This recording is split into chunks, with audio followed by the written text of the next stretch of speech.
누가복음 2장 6절에서 20절까지 말씀 제가 봉독해 드리겠습니다. 거기 있을 그때에 해산할 날이 차서 처다들을 낳아 강보로 싸서 구유에 누였으니 이는 여관에 있을 곳이 없음이로라. 그 지역의 목자들이 밤에 밖에서 자기 양떼를 지키더니 주의 사자가 곁에 서고 주의 영광이 그들을 두루 비추매 크게 무서워하는지라. 천사가 이르되 무서워하지 말라. 보라, 내가 온 백성에게 미칠 큰 기쁨의 좋은 소식을 너희에게 전하노라. 오늘 다윗의 동네에 너희를 위하여 구주가 나셨으니 곧 그리스도 주시니라. 너희가 가서 강보에 쌓여 구유에 누여 있는 아기를 보리니 이것이 너희에게 표적이니라 하더니 호련히 수많은 천군이 그 천사와 함께 하나님을 찬송하여 이르되 지극히 높은 곳에서는 하나님께 영광이요 땅에서는 하나님이 기뻐하신 사람들 중에 평화로다 하니라. 천사들이 떠나 하늘로 올라가니 목자가 서로 말하되 이제 베들레헴으로 가서 주께서 우리에게 알리신 바 이루어진 일을 보자 하고 빨리 가서 마리아와 요셉과 구유에 누인 아기를 찾아서 보고 천사가 자기들에게 그 아기에 대하여 말한 것을 전하니 듣는 자가 다 목자들이 그들에게 말한 것들을 놀랍게 여기되 마리아는 이 모든 말을 마음에 새기어 생각하니라. 목자들은 자기들에게 이르던 바와 같이 듣고 본 그 모든 것으로 인하여 하나님께 영광을 돌리고 찬송하며 돌아가니라. 아멘. 우리 옆 사람과 인사하겠습니다. 성도님, 말씀에 은혜 되세요. 이렇게 인사하겠습니다. 말씀에 커다란 은혜가 되시기를 주의 이름으로 축원합니다. 오늘 말씀의 6절 7절에 보시면 거기 있을 그때 해산할 날이 차서 처다들을 낳아 강보로 싸서 구유에 누였으니 이는 여관에 있을 곳이 없음이로라. 이렇게 되어 있습니다. 예수님은 우리가 잘 알듯이 가축들이 자는 곳에서 태어나셨습니다. 그리고 구유에 누이셨습니다. 우리는 왜 그래야만 했을까를 좀 생각해 볼 필요가 있어요. 하늘 영광을 가지신 예수님이 왜 가축들이 잠자는 곳에서 태어나셔야만 했을까? 왜 베들레헴으로 이때에 꼭 가야만 해서 안 갈 수가 없는 상황이 되어서 그렇게 가서 잠잘 곳이 없어가지고 어디 짐을 풀 곳이 없어가지고 하늘 보좌에 앉으셨던 그 예수님이 태어나자마자 왜 구유에 누이셔야만 했을까? 이런 질문이 좀 있어야 되겠죠. 뭔가 좀 낭만적이게 보이게 하기 위해서 뭐 성탄절을 생각하면은 이렇게 그 구유에 누인 그 예수님을 이렇게 딱 장식 같은 거를 많이 해놓잖아요. 되게 낭만적으로 저는 좀 어릴 때 그런 생각이 들어요. 되게 낭만적이다 이런 생각을 했는데 실제로 그 자리에 있던 그 요셉과 마리아 그리고 그 사람들에게는 이게 좀 상황이 좀 이상하잖아요. 어떻게 이렇게 될 수 있을까라는 거예요. 그러니까 예수님이 태어나는 시점에 요셉과 마리아는 이제 호적을 하러 이제 이 베들레헴으로 왔는데 여관에 있을 곳이 없음이로라 그래요. 근데 여기 있는 이 여관은 우리가 생각하는 뭐 돈 내고 들어가는 그런 여관과는 조금 다른 개념이에요. 여기에 다 쓰인 단어는 짐을 내려놓고 쉴 수 있는 곳을 말해요. 그러니까 사람이 아무튼 짐을 내려놓고 좀 쉴 수 있는 곳을 말하는데 그러니까 결국은 이게 다 찼다는 얘기는 사람이 쉴 수 있는 모든 장소가 다 찼다는 거죠. 호적하러 오는 사람들이 너무 많아서 외부인들이 거할 곳이 다 뭐 다락방이든 무슨 방이든 뭐든지 다 그런 곳이 다 찬 거예요. 그러니 어쩔 수 없이 예수님이 가축들이 있는 곳에서 태어나실 수밖에 없는 그런 상황이 만들어진 겁니다. 그 당시에 이제 가옥 구조를 보면은 보통은 이렇게 했다는 거예요. 그러니까 아래쪽에는 굴을 파는 형태로 이렇게 있고 그 위에 사람이 이제 사는 형태를 취했는데 이제 이 가축들이 거하는 곳은 이 건물 안쪽이 될 수도 있고 바깥이 될 수도 있어요. 그러니까 바깥에 이제 약간 비탈진 곳에 굴 같은 거를 파가지고 거기에 이제 가축들을 좀 쉬게 하는 거죠. 그러니까 이제 이런 곳에서 예수님이 이제 태어나신 것인데, 보통 사람들이 이제 예수님이 태어나신 곳을 마구간이라고 알고 있잖아요. 근데 제가 예전에도 한번 말씀드렸죠. 마구간 절대 아니라고. 그냥 아닌 게 아니라 절대 아니라고 제가 말씀드렸습니다. 그러니까 말이 잠자는 곳이 이 마구간이 아니라는 점이 왜 확실하냐면, 지금도 뭐 그렇지만 뭐 말을 키우는 게 쉬운 일은 아니잖아요. 근데 그 당시에는 훨씬 더 그랬습니다. 그러니까 말이라는 거는 군사용으로만, 또는 귀족들이 뭐 왕이 타는 용으로만, 그게 특별한 곳에서만 키워지던 거지 일반 서민들이 키울 수는 없는 거예요. 꿈도 꾸지 못하는 그런 거였어요. 그러니까 일반 서민들이 키우는 게 아니니까 당연히 이곳은 마구간이 아니라는 건 확실합니다. 그 당시 사람들이 가장 집에서 많이 키우던 가축은 나귀였어요. 당나귀죠, 어떻게 보면. 그 당나귀, 나귀의 짐을 실어서 옮기는 역할들을 하게 했던 겁니다. 근데 어떤 분은 저한테 이제 그러더라고요. 뭐 마구간이면 어떻고, 나귀간이면 어떻고, 그냥 가축이 사는 곳이면 그런 거 아니냐고 이제 저한테 그러시는 분도 있어요. 근데 이게 되게 중요해요. 왜냐면은 예수님이 태어나심의 그 의미들과 이 말과는 맞지가 않는다는 거예요. 말이라는 거는 어떤 상징이냐면 힘과 권력을 상징하거든요.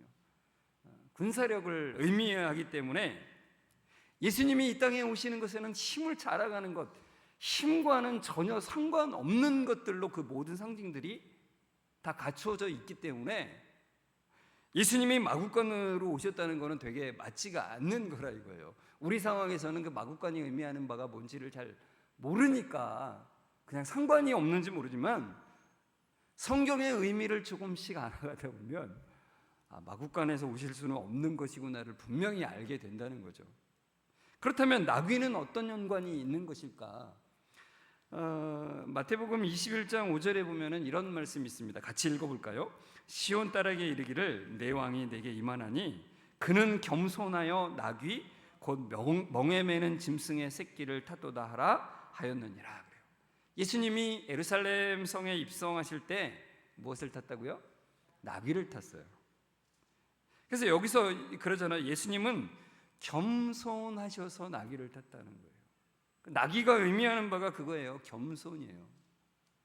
그러니까 예수님은 겸손하기 때문에 그에 맞는 나귀를 타신다는 것을 말씀하고 있는 거예요. 그러니까 마태복음 21장 29절에도 주님이 이렇게 말씀하셨잖아요. 나는 마음이 어떻다고요?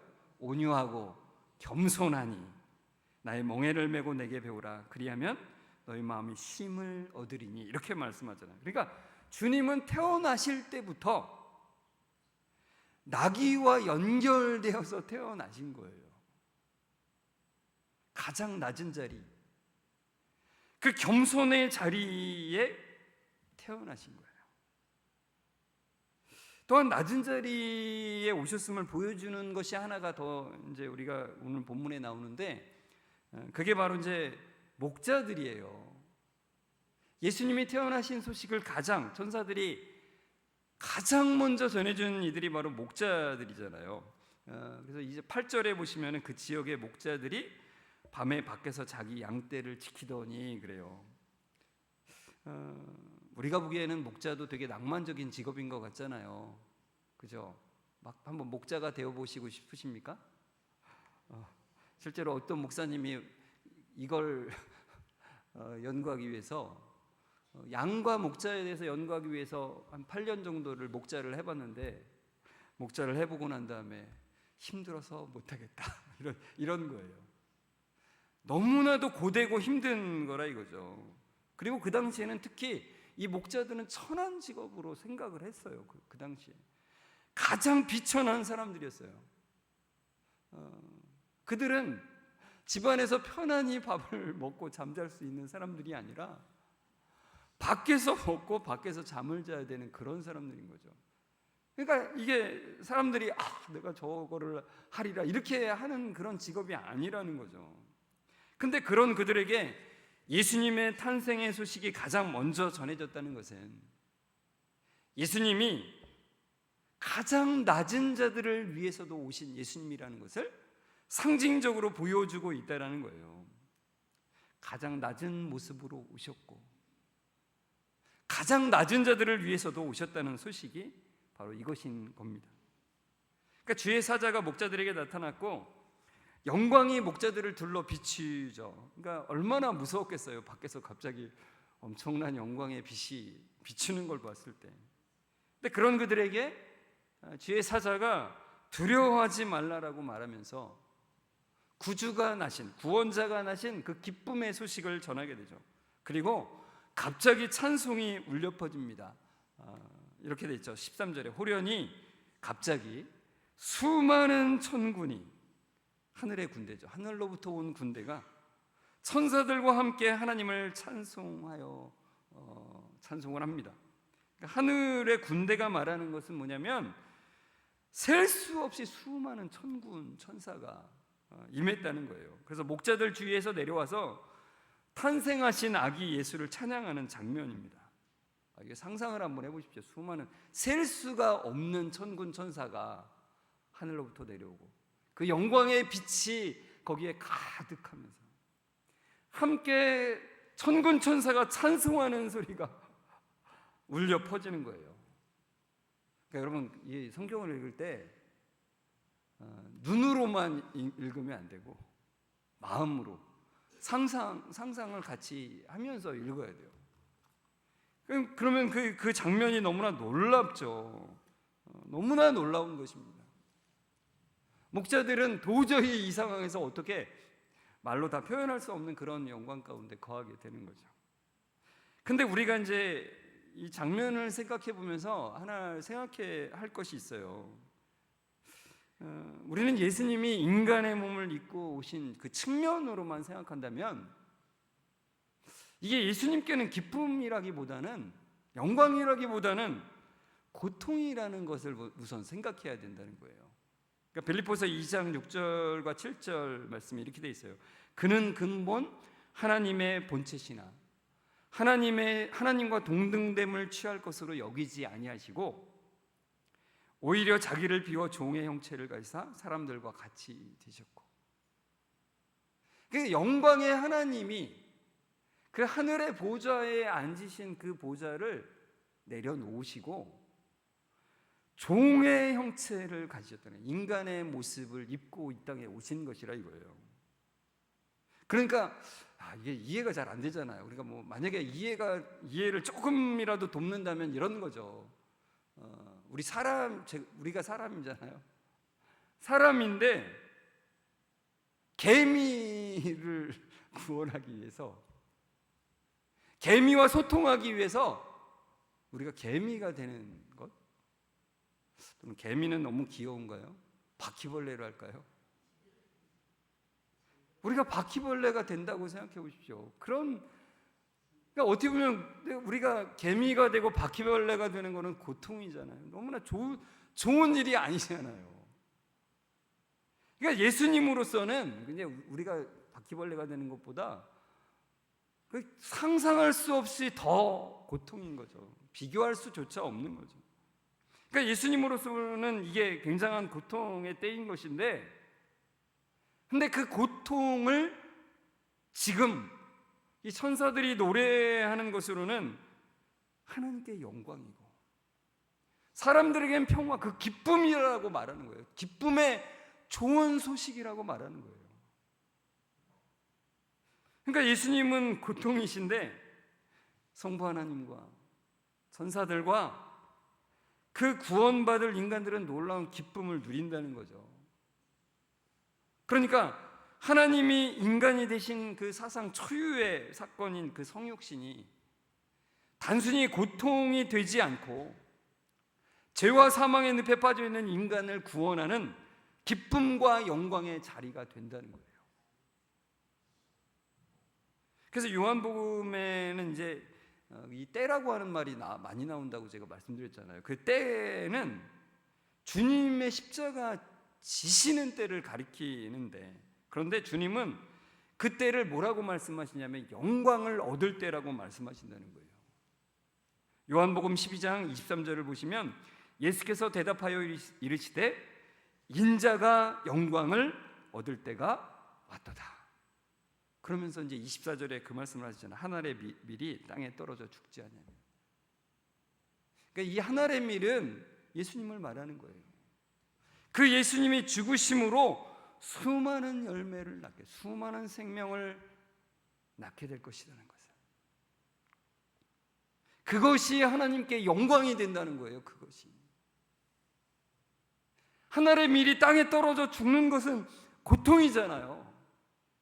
그런데 그 고통으로 인해서 수많은 사람들이 생명을 얻게 되는, 많은 열매를 맺게 되는 놀라운 영광이 거기에 임하게 된다는 거예요. 그래서 그 사건이 기쁨의 소식이 된다는 것입니다.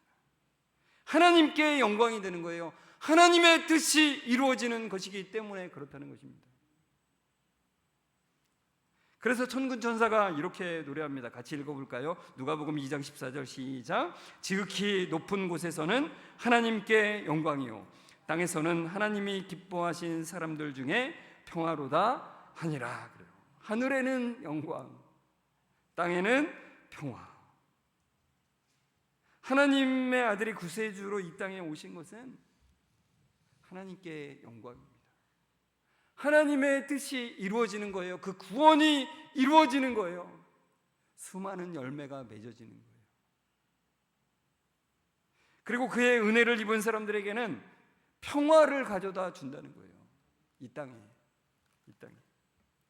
이 평화는 불순종으로 인해서 하나님과 원수되었던 인간이 하나님과 평화를 이루는 것도 되고요. 죄로 인해서 서로 반목하던 인간이 모인 곳에는 언제나 싸움이 있을 수가 있죠. 그죠? 그러나 그 가운데 예수 그리스도로 인한 참된 평화가 임하게 된다는 거예요. 그리고 염려와 늘 근심 가운데 살아갈 수밖에 없는 인간 자신에게 이루어지는 그 평안이 주어진다는 거예요. 땅에서는 이 평화라는 말이요. 여러분, 그 당시에 로마 제국이 그 세계를 제패하면서 이제 팍스 로마나라는 용어를 썼습니다. 그러니까 로마의 평화죠. 로마가 세계를 정복하고 그 당시에 그 땅 엄청난 영토를 정복하고 평화를 이루었는지는 모르죠. 외적인 평화는 가져왔죠. 그러나 진정한 평화를 만들지는 못했다는 거예요. 결국 인간이 만드는 평화는 늘 한계가 있습니다. 우리가 아무리 정치적으로 잘해서 어떤 엄청난 질서가 있는 나라를 만든다 할지라도 거기는 언제나 한계를 드러내게 돼 있다는 거예요. 그러나 오직 예수 그리스도가 주시는 이 평화는 영원하고 완전한 평화를 우리에게 주신다는 것입니다.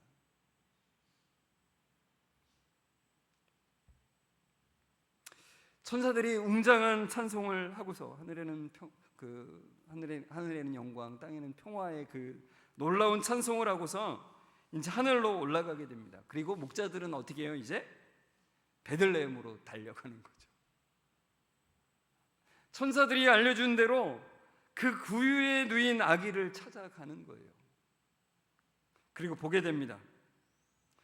그리고 천사가 자기들에게 이야기한 것을 거기 있었던 사람들에게, 요셉과 마리아에게, 거기 있었던 사람들에게 전합니다. 그리고 목자들의 이야기를 들은 사람들은 모두가 놀라게 되죠. 저는 제가 만약 목자들이었다면, 그 자리에 있었던 사람들이라면 저는 이런 궁금증을 가질 수밖에 없었을 것 같아요. 메시아가 태어나는 거로는, 구원자가 태어나는 것으로는 너무나 초라한 것 아닌가. 낭만이 아니라 했잖아요. 그죠? 낭만적이지 않습니다. 너무나 초라해 보이는 거예요. 이렇게 누울 곳도 제대로 갖춰지지 않은 곳에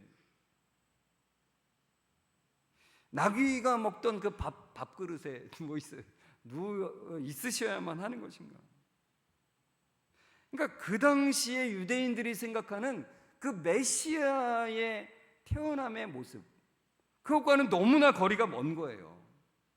그래서 실제로 그 당시에 기득권층은 예수님이 메시아임을 못 알아보는 이유가 바로 이런 거예요. 그들이 생각하던 메시아와는 너무나 다른 모습이기 때문에. 그러니까 오실 때부터 그들이, 유대인들이 생각하는 메시아의 모습과는 너무나도 다르게 오신 거예요, 예수님은. 그러나 목자들은 천사들이 전하여 준 바와 똑같은 것을 보고 하나님께 영광을 돌렸다고 그랬어요. 오히려 목자들에게는 가축들이 잠자는 곳에서 태어나신 그 주님, 구유에 누워 계시는 그 아기 예수님을 보고서 오히려 더 감격했을 수도 있을 것 같아요.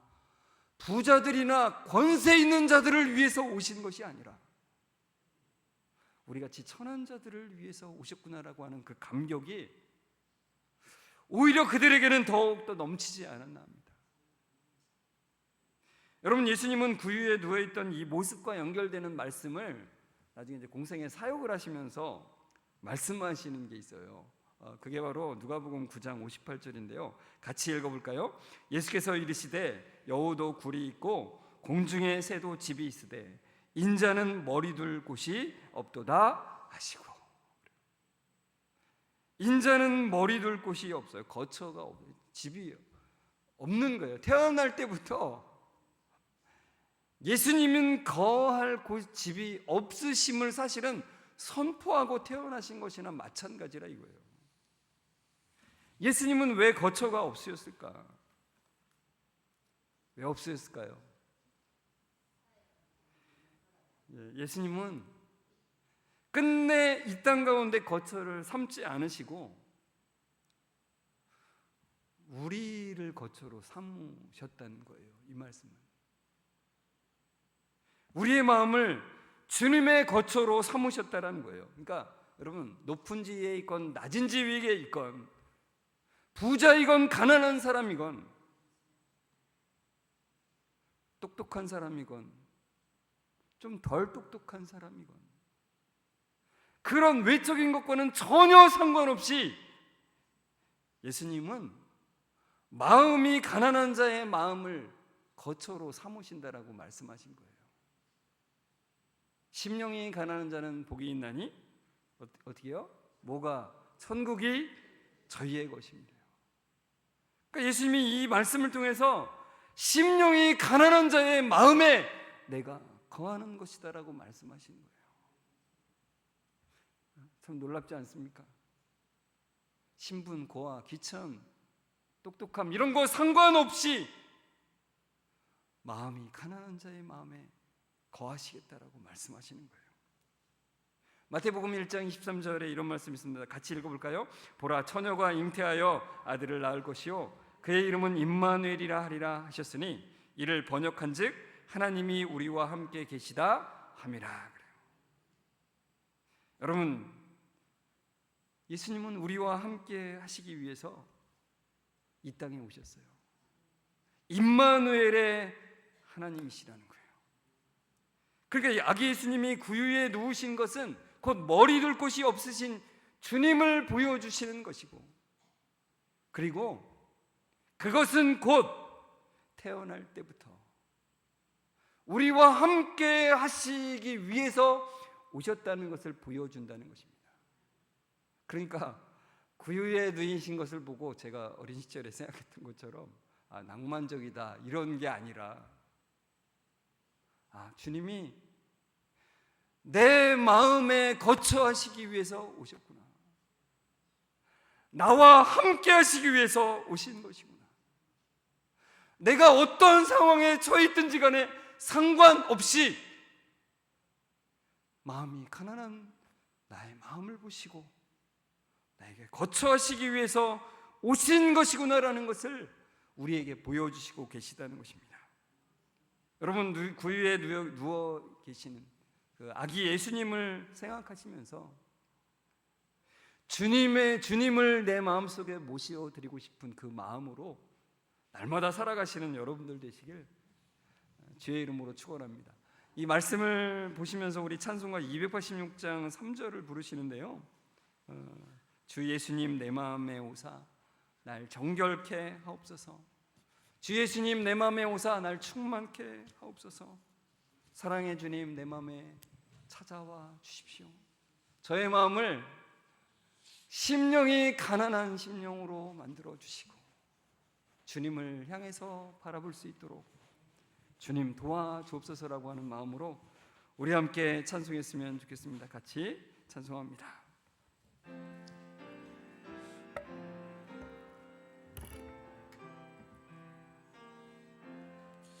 주 예수님 내 맘에 오사 날 정결케 하시고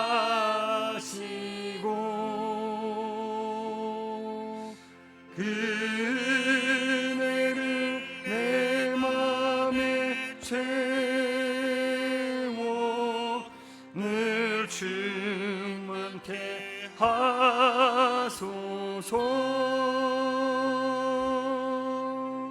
사랑의 주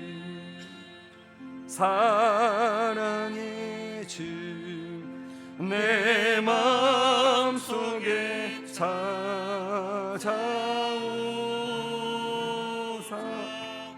내 모든 죄 사하시고 내 상한 마음 고치소. 다시 한번 주 예수님 내 맘에 오사 주 예수님 내 맘에 오사 날 정결케 하시고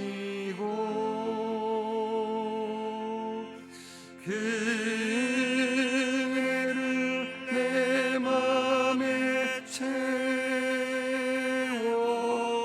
늘 충만케 하소서.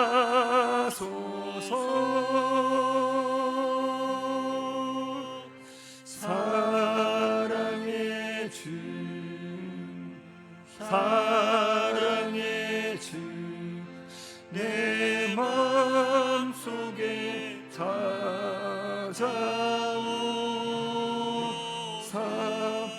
내 모든 죄 사하시고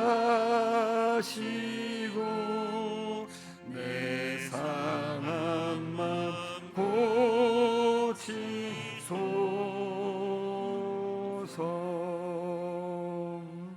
온 천지 만물을 지으시고 다스리시는 하나님, 감사 찬양을 올려드립니다.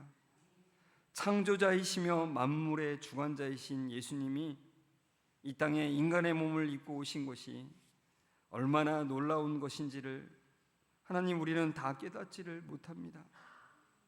그 놀라운 하나님의 사랑과 은혜를 다 깨달을 수가 없습니다.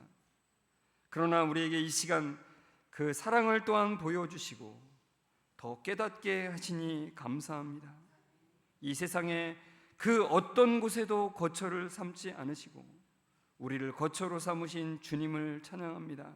주님, 우리의 마음에 오셔서 우리와 함께 하여 주시고 날마다 찬송과 예배함으로 살아갈 수 있도록 인도해 주옵소서.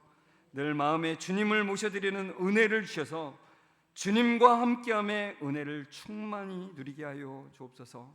우리 성도님들 한 주간 살아가는 동안 주님이 누리신 그 구유를 생각하며 그 은혜를 충만히 누리게 하여 주옵소서.